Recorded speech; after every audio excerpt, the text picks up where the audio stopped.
Oi, gente. Oi, turma 201, tudo bom com vocês? Aqui é a Rafaela, professora de Sociologia, e na aula de hoje nós vamos dar início aos nossos estudos do capítulo 6, que tem como tema ideologia. Vamos nessa? Deixa eu diminuir aqui.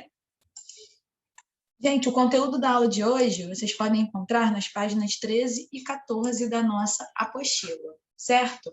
Então, gente, se o tema do capítulo é ideologia, nada mais justo que a gente começar o capítulo entendendo a origem desse termo, né? A origem dessa ideia. Tá? A gente pontua que o termo ideologia surgiu com um professor francês, tá?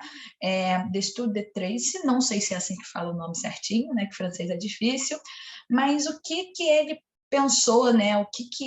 Qual foi a novidade, a ideia que ele trouxe? Ele busca elaborar uma explicação para as coisas sensíveis que prejudicam na formação das ideias.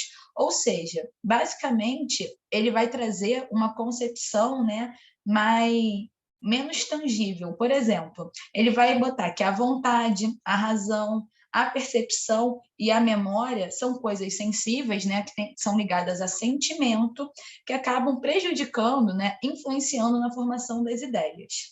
Um outro sentido que é trazido, né, para esse termo ideologia, ele surge com Napoleão Bonaparte, aquele mesmo que vocês estudam muito em história, né, lá em 1812, quando ele afirmou que seus adversários no governo eram apenas seres físicos, onde o que eles pensavam estava totalmente diferente do que vinha acontecendo, certo? Só que o que a gente consegue perceber disso tudo? Que o termo ideologia, né, que o conceito de ideologia, ele é polissêmico. Ele vai possuir diferentes significados diversos, dependendo, né, ali do seu ponto de vista, dependendo da área do conhecimento que você vai estar abordando, certo? Mas, de uma forma geral, né, quando a gente traz um senso comum, a ideia da ideologia ela vai estar atrelada diretamente como algo ideal, certo? E essa ideia do que é ideal, ela é carregada, né, de um conjunto de ideias, pensamentos, doutrinas, visões de mundo, certo? De um determinado indivíduo ou do determinado grupo, né? E isso vai ser orientado pelas suas ações, tanto sociais quanto políticas, certo? Então, gente, a ideologia, o que isso mostra para a gente? Né? Que a ideologia ela vai se manifestar de formas diferentes, dependendo do indivíduo e do contexto social que a gente estiver analisando, certo? Aí aqui a gente também traz um pensador, né, importantíssimo, que é o Comte, né? Isidore Auguste Marie François Xavier Comte, certo? Ele é um filósofo francês, fundador da sociologia e do positivismo, certo? Ele vai utilizar a mesma definição que já foi trazida pelo Tracy, né, de que a ideologia é o estudo da formação das ideias, vindo do contato corpo e meio, certo?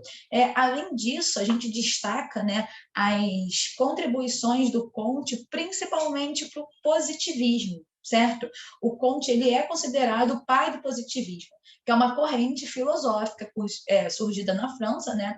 O Comte ele é francês no começo do século XIX e que vai possuir também distintos significados, vai englobar tanto perspectivas filosóficas quanto perspectivas científicas ali, né, do século XIX, quanto outras do século XX. O que o positivismo traz para a gente? Ele propõe, né, a existência humana valores completamente humanos, afastando radicalmente a teologia e a metafísica. Basicamente, o positivismo, né, ele defende a ideia de que o conhecimento científico é a única forma de conhecimento verdadeiro. Então, os positivistas, eles não consideram os conhecimentos ligados às crenças, superstições ou qualquer outro tipo de conhecimento que não possa ser comprovado cientificamente. E por isso, né, o positivismo, ele prega que o progresso da humanidade depende exclusivamente dos avanços científicos, certo? E aí, né, além do Comte, além do Tracy, nós vamos ter outros estudiosos, né, cientistas, que também vão postular, né, vão contribuir para construir o que é a ideologia. O Karl Marx, né, nosso velho amigo, que nós já estudamos ele em diversos momentos aí da nossa caminhada, ele diz que a ideologia é um grande sistema formado de representações em pensamentos que correspondem à forma de consciência.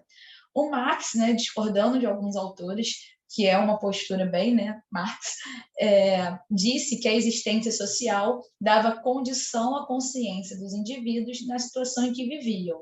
Marx ainda acredita que as ideologias não eram apenas ilusões e aparências, e sim realidade objetiva e atuante. Gente, quando a gente interpreta, né, essa fala do Marx, a gente vê que é completamente, né, condizente, completamente consonância com as coisas que ele prega, certo? Então, o Marx diz que a ideologia é uma forma de consciência. Você considera o que é ideal de acordo com a sua realidade, né? De acordo com aquilo que você atua. Já o Emílio Durkheim, outro amigo nosso, né, que a gente estuda também em diversos momentos e vamos continuar estudando quando a gente fala de sociologia, e acredito que também apareça, né, ali na história, apareça também, né, na filosofia. O Emílio Durkheim, ele afirma que para um cientista ser preciso, né, para ele ter uma acuracidade, ele deve deixar de lado todas as noções vulgares, ideias antigas, deve deixar, né, abandonar a subjetividade, porque ele entende, né, que essas ideias são a ideologia. Ou seja, a ideologia, ela nega a ciência, é o contrário da ciência. Você tem que deixar as suas crenças de lado e acreditar só aquilo que é provado cientificamente. Por fim, a gente traz agora, né, a ideia do Karl Mannheim, certo? É um sociólogo judeu, nascido na Hungria, e talvez, né, seja o ideólogo que tem mais influência depois do Karl Marx. Tá? Que ele vai trazer, né? Qual vai ser a contribuição dele?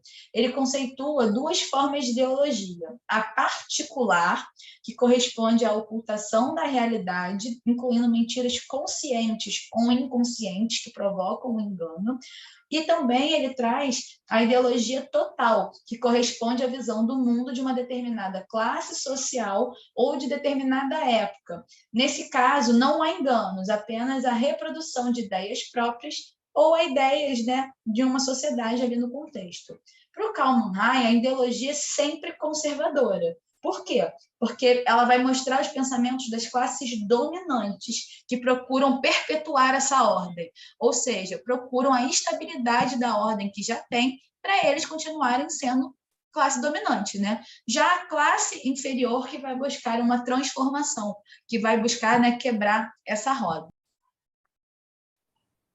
Então, gente, para a gente poder fixar os conteúdos vistos na aula de hoje, a gente vai realizar os exercícios diversos número 6, questões de 1 a 13, certo? E, além disso, vamos ter nossa atividade devolutiva 1, referente, né, aos conteúdos do capítulo 6. Vocês vão explicar o positivismo do Auguste Comte, certo? A explicação de vocês, galera, deve ter no mínimo 20 linhas, então caprichem, tá? Não esqueçam de, né, seguir os parâmetros estabelecidos, tá bom? A gente fica por aqui.